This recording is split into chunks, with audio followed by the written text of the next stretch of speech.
It's time for the biggest story of the day.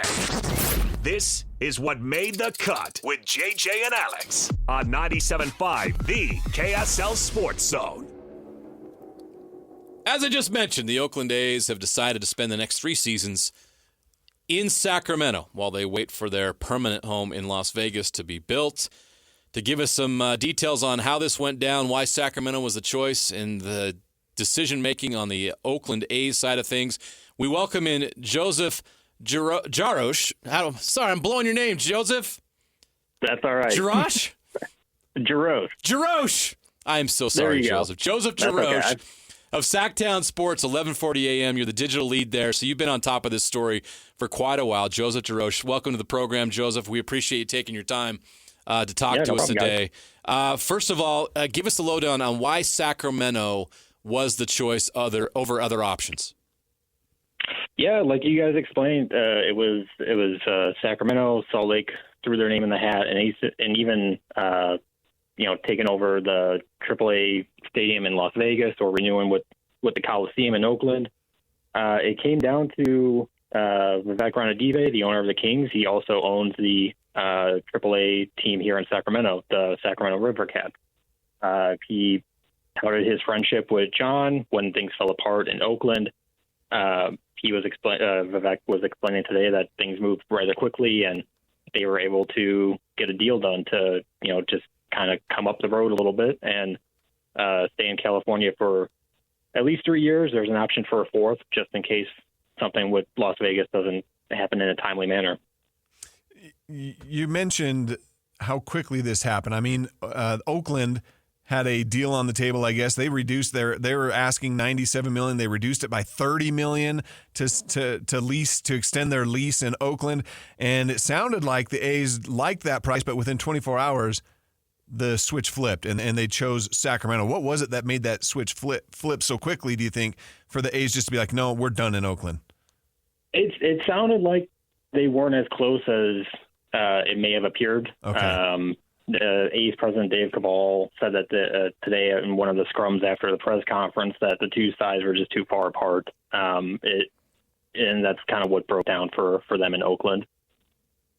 How much of a factor was the TV money? We heard about that, and it didn't seem to come up when the A's were visiting Salt Lake City, but that was a pretty important detail. In the end, was that the biggest thing for the A's, was to do whatever they could to keep that, 60 or 70 million in cable revenue?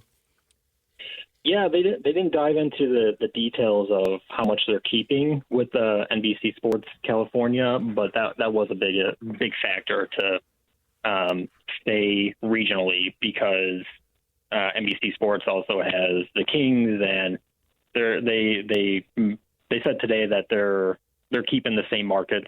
They didn't go into the details of how much they'll be getting from the deal, but they'll be in the same markets for the next 3 years with NBC Sports. So it played into a factor. Okay, so here in Salt Lake, we've got the former ownership group of the Utah Jazz, the Larry H. Miller Group, that is, they've been vocal about potentially one day getting an expansion team here to Utah. They were hopeful that maybe the temporary home for the A's would be their another ace up their sleeve, so to speak, to show Major League Baseball, look, we can do this. Well, now Vivek, I can't say his last name, the Kings owner, he's kind of in that same situation where he's saying this is our chance to audition for potentially Major League Baseball. Do you think that that Sacramento can make a strong case for that? Because if that's the case, suddenly Salt Lake has a competitor for an MLB expansion location out in the West. I think they're going to try as hard as they can.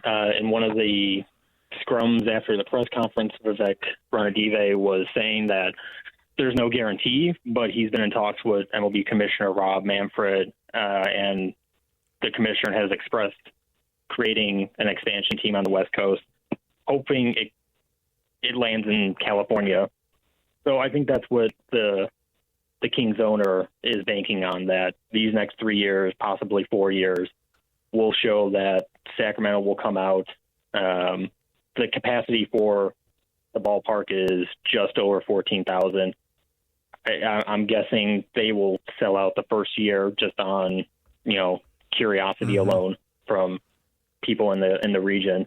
But if that continues the next 2 years, after that, I think there's going to be a strong push that he wants a second major league team, a second professional team in Sacramento. He's been in the running in the past for an NHL team, I believe, or he at least put his name in a bid for one. I can't remember which one, but he wants to. He said today he wants Sacramento to be a sports town, and this is how it gets to that point.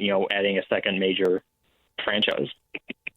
Last question I had for you was in people you talked to, how serious was Salt Lake City, and how serious was Utah considered for the A's temporary home? They didn't dive into specifics. It really sounded like it was Oakland or Sacramento. I'm not sure how serious Utah, Salt Lake was, or how serious Las Vegas was before the ballpark is built. I don't know why they would have wanted to go there and play in a smaller park and then go to a larger park. But it sounded like it was Northern California with the two highest possibilities. That'll certainly makes sense with all that TV money. Joseph, thank you so much for your time. We appreciate it. Appreciate you coming on and giving us more insight on how all this deal all went down. We were paying close attention because the prospect of Major League Baseball even temporarily coming here to Utah was thrilling, but we'll have to wait. Hopefully the expansion process favors Utah in the future. Thanks for coming on the show. No problem, guys. Have a good one. All right, that's Joseph Jarosz from the SacTown Sports, 1140 AM. He's their digital lead there, a Bonneville company, by the way. I'll be our friends in Sacramento. I'll be paying more attention to the A's than I have in a while now.